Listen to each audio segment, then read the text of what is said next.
Hello, kamusta mga kalahi? Magandang umaga sa inyo pong lahat.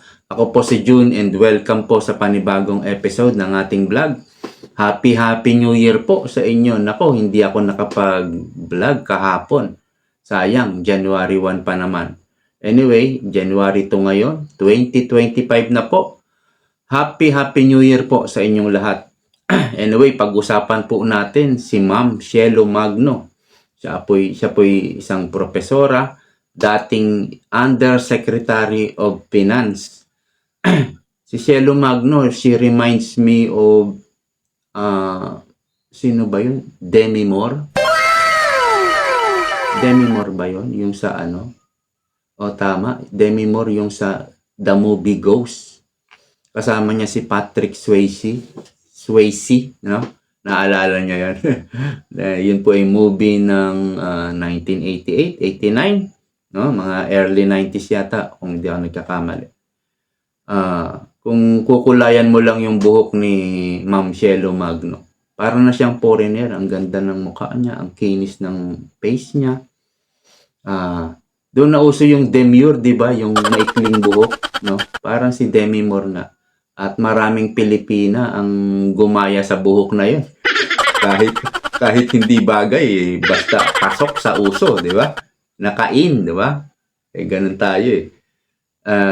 Yun lang, naalala ko lang si Ma'am Cielo Magno. Meron po siyang medyo maanghang na sinabi. At ang sabi niya patuloy na ginagago tayo. Patuloy na ginagago ang taong bayan ng gobyernong ito, executive, legislative. Patuloy po tayong niloloko, ginagago nitong gobyernong ito. Yan po ay nabanggit nasabi na ni Ma'am Cielo Magno. Siguro dahil na rin sa inyo, sa mga pinaggagawa niyo. Kaya hindi niyo masisi yung mga kritiko na makapagsalita ng medyo maanghang laban sa inyo. Dahil sa ginagawa nyo rin. No? So ito, pakita po natin yung ebidensya natin. Kahapon po, napanood ko na ito. Ito po'y interview ni Manong Ted Filon kay napakagandang si Ma'am Cielo Magno. Ito po, papanood ko sa inyo. Kung nag-iisip, itong gobyerno natin, nilalahat ko pati executive at saka legislative kasi sila yung gumawa ng justification na to Di ba kayo nag-iisip? Ano ba yung basic problem natin sa education? Ito yung palaking-palaki na out of school youth. Ito yung mga estudyante natin sa grade 10 na walang kakayahan para sa comprehensive reading skills. Yung pinakamalaking problema natin, yung PISA score natin na napakababa at yung indikasyon ng kakulangan ng mga kabataan natin sa kakayahang magbasa at magsulat. Tapos ito yung ibibigay nyo sa ating datos na nagja-justify na malaki ang budget sa edukasyon. Parang naglolokohan po talaga tayo. Parang naglolokohan po talaga tayo. To be straightforward about this, Ma'am, ano bang eksaktong word na maaaring magamit dito to be talaga pong to be frank about this, no? Si Manong Ted Filon, napakaingat magsalita ni Manong Ted, di ba? Kasi nasa nasa radyo siya, nasa tele-TV siya, teleradyo siya. Napapanood siya, araw-araw siya. Alam niyo na, maingat lang si Manong Ted. Pero pakinggan nyo kung anong sinabi ni Ma'am Cielo Magno. Hindi po talaga parang Tanggalin natin yung parang naglolokohan tayo at patuloy na ginagago ang taong bayan. Yun po talaga yung Patuloy na ginagago ang taong bayan. Malinaw po, no? Yan po ang binitawang salita. Hindi po sa akin galing yan, kay Ma'am Cielo Magno. talaga yung tamang salita dyan.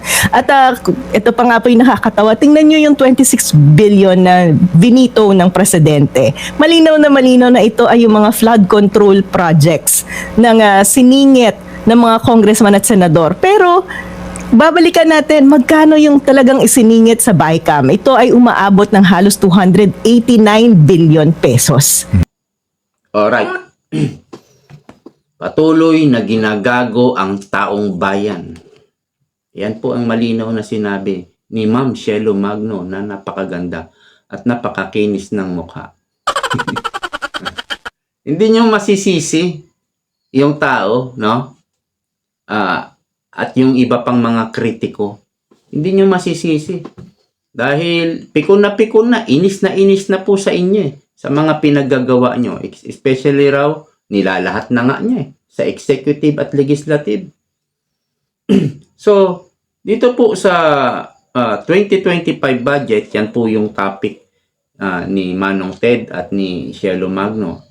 Especially, laging na i-interview si Shelo Magno, si JC Punong Bayan at si Saisa. Mga dilawan po yan. Sila po yung laging ini-interview. Ito po yung mga baby ng ABS-CBN. Opo, mga ABS-CBN baby po yan. Pero halos lahat na po ng mainstream media, mga istasyon ng radyo, sila po yung talagang ini-interview. Dito po sa 2025 budget, may babasahin lang po ako ng konti. Kilalanin po natin sino ba si Ma'am Shelo Magno, no? Babasahin ko lang pong konti. Shelo Magno Gatmaitan is a Filipino academic who is a former Undersecretary of the Department of Finance. Ang secretary po dati ay si Benjamin Jokno. Undersecretary naman dati, ito nga si Shelo Magno, no? She served as the Undersecretary for the Fiscal Policy and Monitoring Group from August 2022 to September 2023. She also served as the chairperson of Philippine Extractive Industries Transparency Initiative Fiscal Incentives Review Board Technical Committee and the Interagency Investment Promotion Coordination Committee Technical Committee. She resigned from her post after she criticized Executive Order Number 39 of President Ferdinand Marcos Jr. Nag-resign siya po sa kanyang post sa kanyang Facebook. Doon lang yung pagre-resign niya. Nag-post lang siya sa Facebook. Resign na siya. Dahil kinriticize niya po ang Executive Order Number 39 of President Ferdinand Marcos Jr. which imposed the price ceiling on rice prices. She posted the basic graph of supply and demand curve on her Facebook page with the line showing how the price cap can lead to rice supply shortages and may negatively affect farmers and consumers. Naalala niyo po itong Executive Order Number 39. Ito po yung dahilan kung bakit nag-resign si Madam Shelo Magno. Ito po yung natandaan nyo yung pinatawan ng price ceiling, yung bigas, yung presyo ng bigas. Kasi nga, patuloy na tumataas ang presyo ng bigas para makontrol lagyan ng price ceiling. Kumbaga, ang presyo yatang ibinigay is 45 pesos. So hanggang dyan na lang dapat, wala nang tataas dyan sa 45 pesos. Which is inalmahan. Hindi yan talaga ang pangunahing problema. Which is inalmahan po yan ni Madam Shelo Magno dahil makakaapekto sa farmers, etc. No? Dyan na rin po nag-resign si Madam Shelo Magno. Kasi doon po sa SONA, 2023 po ito, no? Sa SONA ni Pangulong Marcos Jr., binanggit niya, may maanghang na salita pa nga yata siyang binitawan dyan. Ang pangunahing problema o ang problema daw dahil tumataas ang bigas, ang presyo ng bigas, ay ang mga hoarder, smuggler, itong mga rice importer. Parang may sinabi siya, sabi niya yata, ano bang sinabi niya? Parang bilang na ang oras niyo pa. May sinabi pa siyang ganun Hindi ko lang maalala. Yun daw ang problema kung kaya tumataas ang presyo ng bigas. Ang tanong, 2025 na, Mr. President, may nahuli ba kayong mga hoarder ng bigas? Mga smuggler ng bigas? Wala. Wala po, di ba? Pero alam nyo yung problema. Yan ang problema. Kayo na nagsabi. Ha? Kung bakit patuloy na tumataas ang presyo ng bigas. Tapos ang gagawin nyo, papatawan nyo, lalagyan nyo ng ceiling price ang mga manininda. So, sino maapektuhan? Yung mga nagtitinda. Kung ikaw ay nagtitinda sa palengke, ang kuha mo sa bigas na bigas na. Hindi palay bigas na yung ititinda mo Ang kuha mo sa bigas is 45 pesos per kilo. Paano mo ititinda yun ng 45 pesos? Di luging-luging, lugi ka. So, hindi yun ang nakakatugon. Hindi yun ang solusyon. Kumbaga, parang ginagago tayo. Ha? Yung meron lang maibalita, ayan, may ginagawa. May ginagawa. Yan yun ginagago ang taong bayan. Nabanggit nyo sa SONA, ito yung problema bakit hindi yun ang trabaho Bakit hanggang ngayon walang nahuhuling hoarder, smuggler, dito sa mga rice importer na to? Napanood ko si Maharlika. Dati pa, early 2023 yata yun. Hindi pala, 2022 pa lang yata yun. May pinakilala daw si Lisa Marcos sa kanya, kay Maharlika. Isang tao na connected daw sa rice importer. Kumbaga, ang business nito is bigas, rice importer siya. May kilala. So, doon so bumalik, kumbaga, pinagduktong natin yung dots, no? Connect to the dots. Meron si Maharlika sinabi, pinakilala pa nga sa kanya. Kaibigan ni Lisa Marcos, rice importer. So, yan yung mga isa sa mga words na kasi tinatanong ni Ted Filon, ano bang words ang dapat ditong masabi? Sinabi ni Madam Shelo Magno, ginagago, patuloy na ginagago ang taong bayan. So, dito po sa 2025 budget, ang dami na naman pong panggagago ang ginawa nitong gobyerno natin. Nilalahat na nga, executive and legislative, no? So, sa umpisa pa lang, ang sinasabi ni Shelo Magno, kahit magbito ang presidente, hindi pa rin ito maa-address, matutugunan, o masosolve ang problema ng, kumbaga, unang problema na pinipinpoint nila Shelo Magno at yung grupo niya, no? Unang-una na rito, dapat priority ang education, hindi ang DPWH, which is infrastructure. Importante rin yan, kaya lang, under the Constitution, education ang dapat i-priority, which is ang daming tinapyas dito po sa education. Especially yung sa computer. Kailangan po yan ng public school.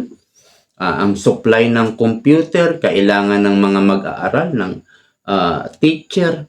Ang computer, 12 billion tinapyas. So, hindi priority ng gobyernong ito ang edukasyon, ano? Franklin Drilon said, naisip ko na naman si Franklin Drilon. Ang daming sinabi ni Franklin Drilon. Ito po'y panibagong interview nung napirmahan na po ni Marcos Jr. yung 2025 budget.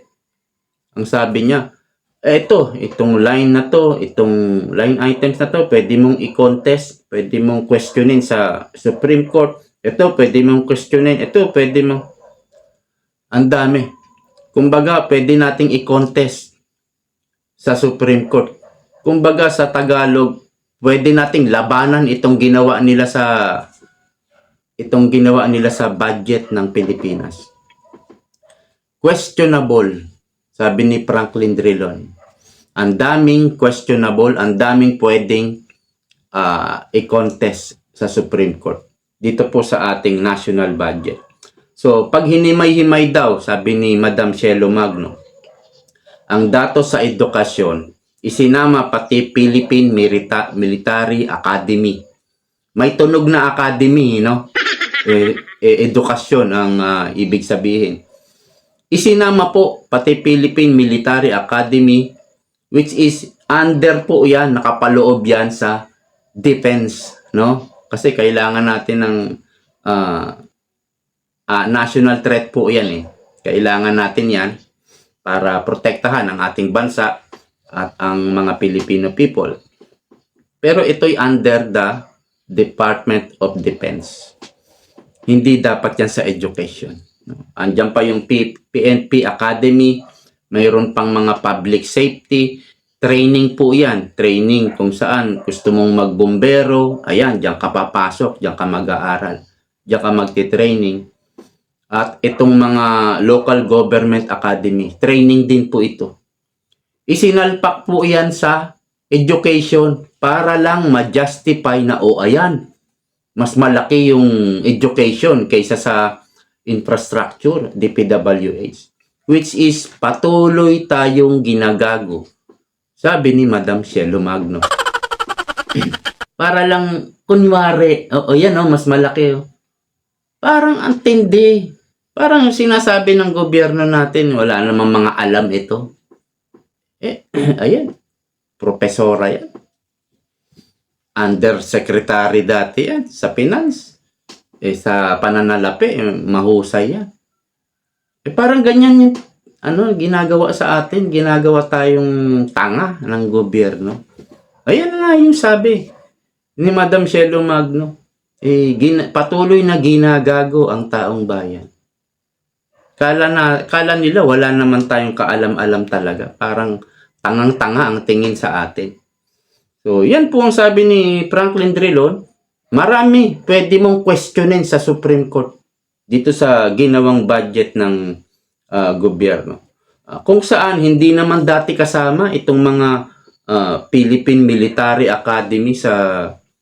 Kaya yung datos, mali-mali ang binibigay sa atin, no, sa publiko para lang ma-justify na ayan, mas mataas ang education.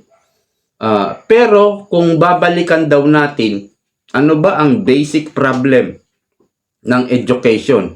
Ito yung literacy at numeracy skills ng mga bata regarding basic education. Ano ba yan? Ito po yung pagbabasa, pagsusulat. Naaalala ko tuloy dito si BP Sara. Alam niyo po, di ba, merong libro na ipapublish sana si BP Sara. Ewan ko kung pasok pa yan sa budget niya. Less than 1 billion na lang ang budget ng Office of the Vice President. Kasi nga, mayroon tayong problema sa pagbabasa, pagsusulat. Anong sabi ni Cielo Magno? Grade 10. Grade 10, di po ba ano yan? 4th year high school na yan? Hindi naman siguro lahat, pero marami. Yung iba dyan, bopol pa rin magbasa. 4th year high school na, grade 10 ha? Ano ba? Epekto ba yan ng cellphone? Wala na kasi, hindi na kasi humahawak ng libro. Kaya alam ni BP Sara ang problema. Bata pa lang, parang kinder pa lang, grade 1 pa lang, hasain na sa pagbabasa. Parang yan na yung nawala. Yan na yung nawala. Alam ni BP Sara yan dahil nag-DepEd secretary siya. Kaya lang binabatikos ni Madam Risa Hontiveros. Gagastos ka ng 10 million para lang dyan sa ano? Ha? Alam niyo po, gumagastos nga tayo sa education ng billion. Daan-daang billion ang ginagastos natin.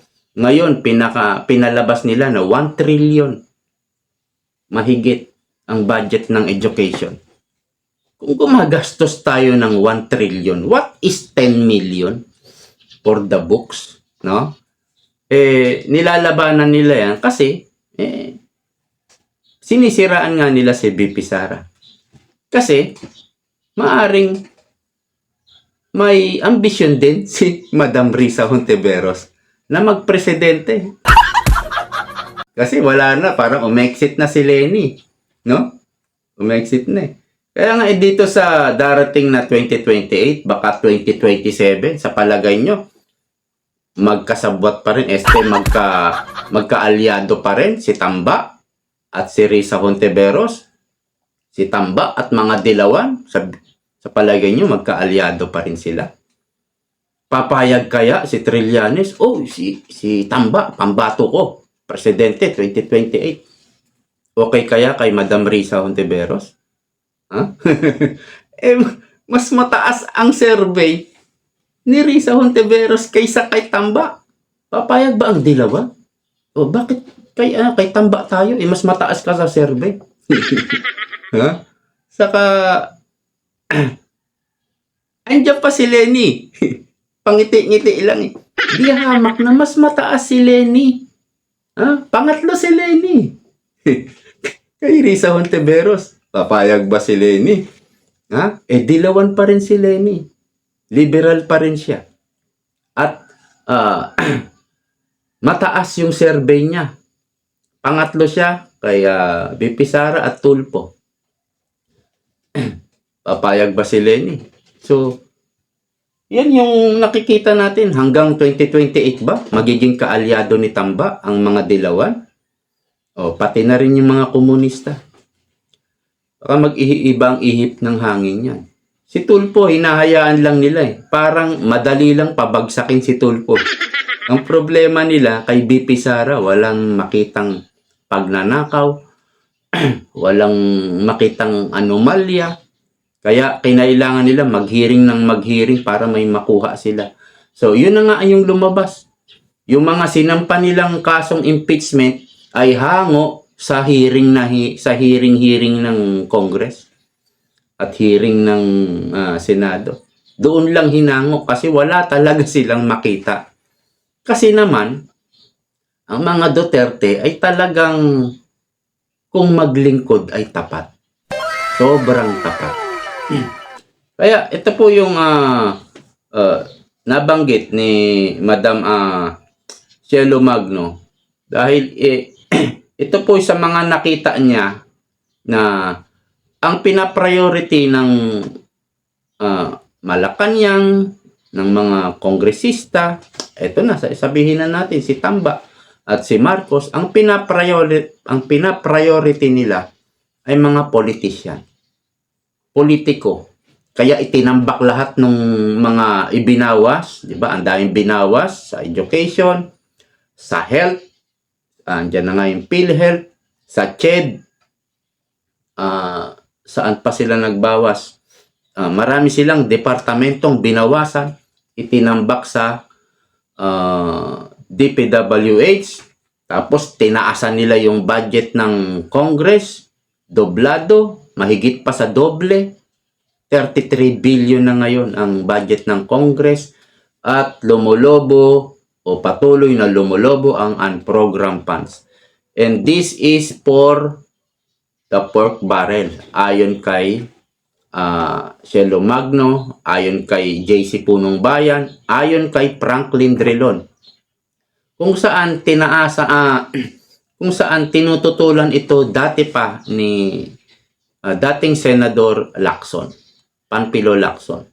Dahil ito pong pork barrel, ito po ay parang nagiging panuhol, pangsuhol sa mga mambabatas, especially mga congressman. Pansuhol kung saan para hindi ka i-impeach. Para manatili kang presidente. Para makapag-survive ka hanggang sa matapos ang iyong termino. Yan yung according kay Panfilo Lacson, dati pa. Kaya si Lacson hindi siya tumatanggap ng ng pork barrel. Ay gusto niyang i-abolish yan, gusto niyang mawala yan. Kaya lang, yan po yung nagiging kalakaran. Pansuhol sa mga, especially sa kongresista. Kasama na dyan lahat halos ng politiko. Mayor, governor, pati senador. Yan ay sumisimbolo bilang pansuhol, yung pork barrel na yan. Hindi lang yon. Halimbawa, meron kang gustong batas na ipasa, madali mong may papasa eh. Basta bigyan mo lang ng proyekto yung mga kongresista, yung mga senador.